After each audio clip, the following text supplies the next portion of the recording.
ગીર સોમનાથમાં આવેલ સોમનાથ પ્રથમ જ્યોતિર્લિંગના સાનિધ્યે આજરોજ મહાશિવરાત્રિના પાવન અવસરે વહેલી સવારથી ભક્તોનું ઘોડાપુર ઉમટ્યું હતું. સમગ્ર મંદિર પરિસર હર હર મહાદેવ અને જય સોમનાથના નાદથી ગુંજી ઉઠ્યું હતું. ગુજરાત રાજ્યના ગૃહમંત્રી હર્ષ સંઘવી તેમજ પૂર્વ મુખ્યમંત્રી વિજય રૂપાણીએ પરિવાર સાથે સોમનાથ મહાદેવના દર્શન કરી ધન્યતા અનુભવી હતી. મહાશિવરાત્રિના પાવન પર્વ પર પ્રથમ જ્યોતિર્લિંગ સોમનાથ મહાદેવના કપાટ વહેલી સવારે 4 વાગે ભક્તો માટે ખોલવામાં આવ્યા હતા. મંદિરના દ્વાર ખુલતાની સાથે જ ભક્તોનું ઘોડાપુર સોમનાથ મહાદેવના મંદિરમાં ઉમટી પડ્યું અને સમગ્ર મંદિર પરિસર જય સોમનાથ હર હર મહાદેવના નાદથી ગુંજી ઉઠ્યું હતું.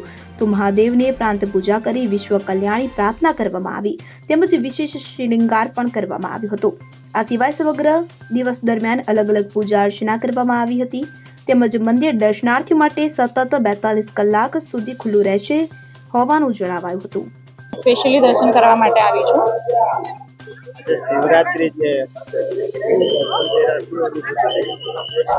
શિવરાત્રી છે આજે બહુ પવિત્ર દિવસ છે, જે ભારતનો સૌથી પ્રાચીન અને બધા મંદિરોમાં પ્રથમ માનવામાં આવે છે. જે શિવના 12 જ્યોતિર્લિંગમાં છે એમાં પ્રથમ નંબર આપવામાં આવ્યો છે. તો આજનો દિવસ બહુ જ પવિત્ર છે. એ જ કે માંગવાનું તો છે નહીં, બટ હા એનું કામ અમે વધારે કરી શકીએ એવી જ પ્રાર્થના કરી છે.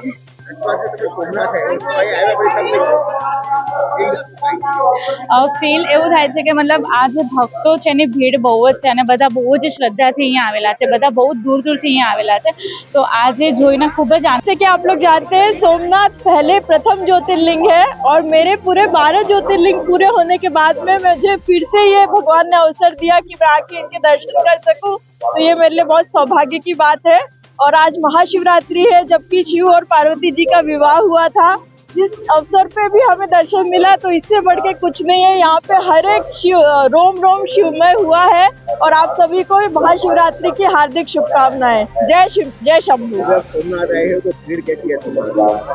अभी सुबह के समय भीड़ कम है, लेकिन फिर भी बाहर तक लाइन लगी हुई है.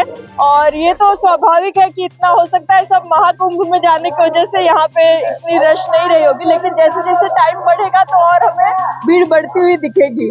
लेकिन एक चीज अच्छा है कि यहाँ का व्यवस्था बहुत अच्छा किया हुआ है कि कोई यहाँ पे भगदड़ नहीं मचती है और सब लोग आराम से दर्शन. ત્યારે આજ રોજ અલગ અલગ રાજ્યોમાંથી પણ વહેલી સવારથી જ ભક્તો આરતીનો લાભ લેવા માટે ઉમટી પડ્યા હતા. ઘણા શ્રદ્ધાળુઓ પ્રથમ વખત સોમનાથ મહાદેવના દર્શન કરવા પહોંચ્યા હતા. ખાસ મહાશિવરાત્રિને દિવસે દર્શન કરી ધન્યતા અનુભવી અને પોતાને નસીબદાર ગણાવતા જોવા મળ્યા હતા. આ સિવાય ગુજરાત રાજ્યના ગૃહમંત્રી હર્ષ સંઘવી તેમજ પૂર્વ મુખ્યમંત્રી વિજય રૂપાણી પણ સોમનાથ મહાદેવના દર્શન કરવા પહોંચ્યા હતા. વિજય રૂપાણીએ પરિવાર સાથે દાદાના દર્શન કરી વિશ્વ કલ્યાણી પ્રાર્થના કરી હતી. તો હર્ષ સંઘવીએ પણ રાજ્યના નાગરિકોની સુખાકારી માટે પ્રાર્થના કરી હતી. શિવરાત્રીનો પવિત્ર દિવસ છે આજે.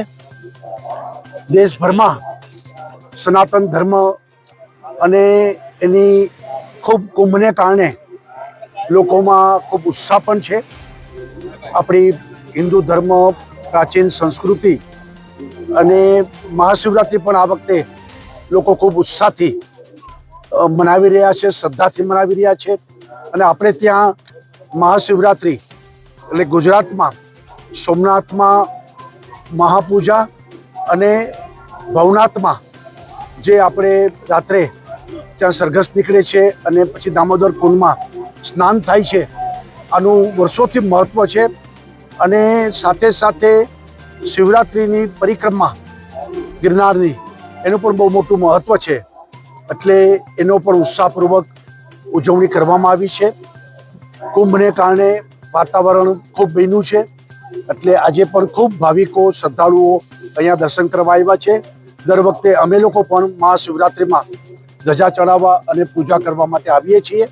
આજે ભગવાન શંકરની પૂજા કરીને, મહાદેવની પૂજા કરી અને બધાનું કલ્યાણ કરે અને ભારત વિકસિત રાષ્ટ્ર તરીકે આગળ વધે એવી પ્રાર્થના કરવાના છે. ગુજરાતના સૌ નાગરિકોને શિવરાત્રિની ખૂબ ખૂબ શુભકામનાઓ.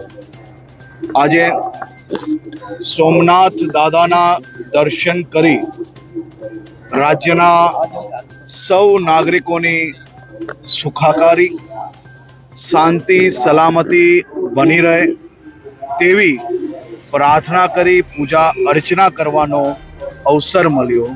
આ પ્રથમ જ્યોતિર્લિંગ આપણા સોમનાથ દાદાના દર્શનાર્થે આજે લાખો ભક્તો દેશભરમાંથી પધારી રહ્યા હોય છે, ત્યારે ખાસ કરીને આદરણીય મુખ્યમંત્રી શ્રીના માર્ગદર્શનમાં ગુજરાત એસટી દ્વારા વિવિધ સ્થળોથી વધારાની બસો મૂકવામાં આવી છે અને પહેલીવાર 3 દિવસનો શિવરાત્રિ મહોત્સવ સોમનાથ ખાતે ઉજવવામાં આવી રહ્યો છે. ખૂબ મોટી સંખ્યામાં ભારતીય લોકો આ ઉત્સવમાં જોડાઈ રહ્યા છે. દેશભરના અનેક કલાકારો આ ઉત્સવમાં ભાગ લઈ રહ્યા છે. સોમનાથ દાદાની અસીમ કૃપાથી રાજ્યનું ઉત્તરોત્તર પ્રગતિ થાય તેવી પૂજા અને અર્ચના કરવાનો આજે અવસર મળ્યો. દીપક જોશી સાથે સીન 24 ન્યૂઝ ગીર સોમનાથ. હવે જુઓ દેશ દુનિયાની તમામ ખબરો તમારી આંગળીના ટેરવે. ઉઠાવો મોબાઈલ અને ગૂગલ પ્લે સ્ટોર પરથી ડાઉનલોડ કરો અમારી CN24 ન્યૂઝ મોબાઈલ એપ.